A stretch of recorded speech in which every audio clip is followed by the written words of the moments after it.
Yo, check, 1, 2. Everyday superpower.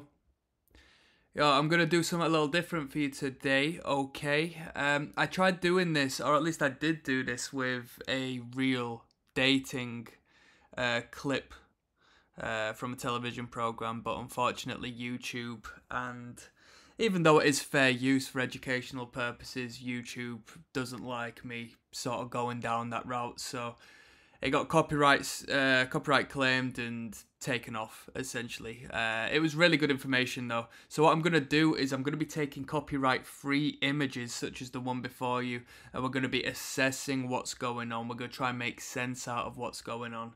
And you know, these are behaviors, these are postures, these are communications you will see in your day to day, each and every day of your life. For the most part, if you're out and about, or even if you just switch the television on, so hopefully there'll be information to take into consideration. And if you want me to do more of these, just let me know.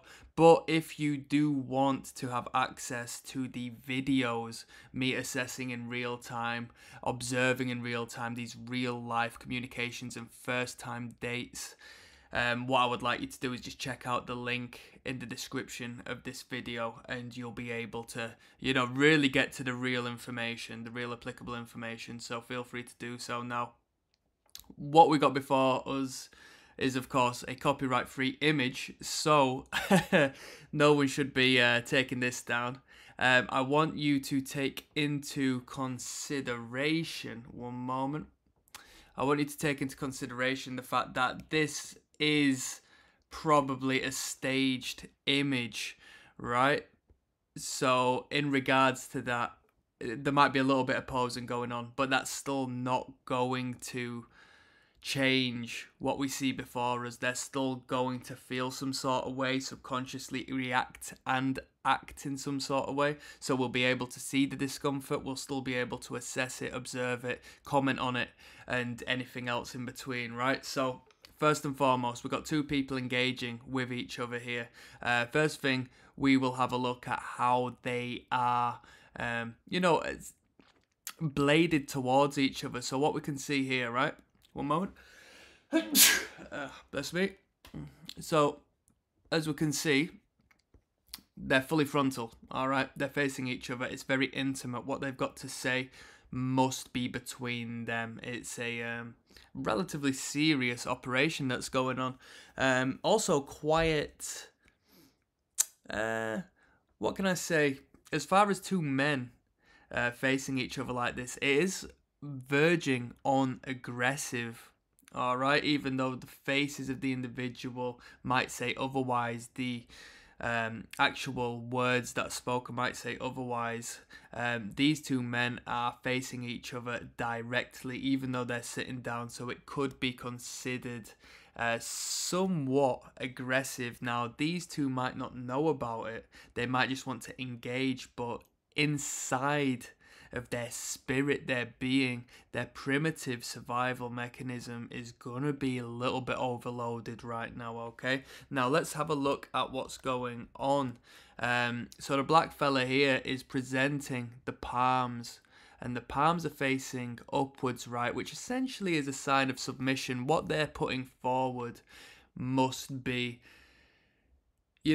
a request of sorts. They might be trying to sell something, whether it be an idea, whether it be, an outcome of sorts to this individual here. All right, the palms aren't going down, oppressing the idea, forcing down the idea. The palm display is a sign of friendship and submittance, and I don't say that in a weak way. It just is significant of such, and in communications you do have to submit from time to time, dependent on what you're trying to communicate and get across. That's just the way things are, okay?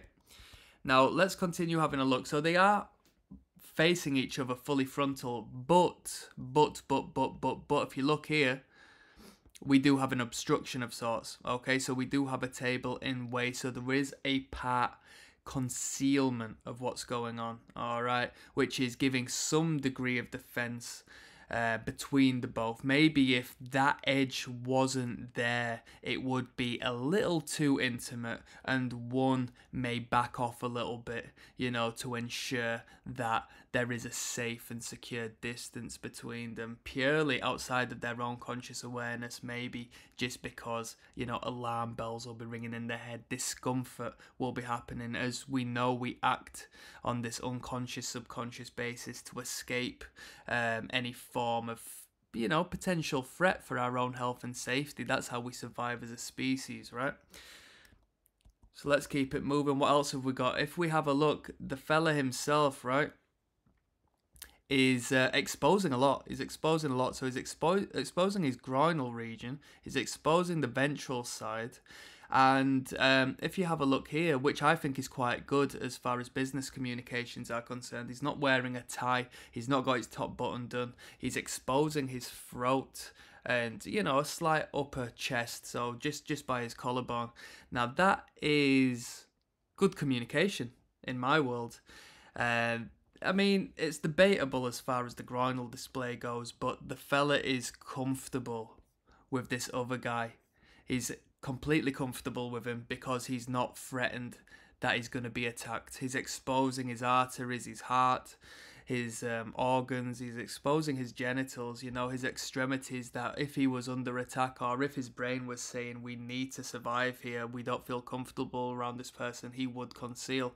One thing we don't see though is if we have a look down here, if I can find my mouse, right, we don't see what his feet are doing, because his feet could be behind, if not slightly wrapped around the legs of the chair.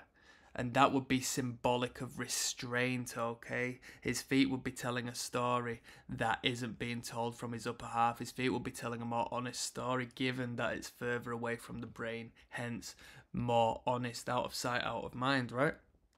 So let's have a look at the white fella who's sitting across from him. He has got a figure 4 position, which isn't the you know, the spread legs of the black fella, but it still is a groinal display. Yeah, there still is exposure here, albeit if you have a look at his arms, he's not spread as broad. He is not taking up as much territory as this fella. And his arm is here, and if we can see his hand across the leg there, there might be a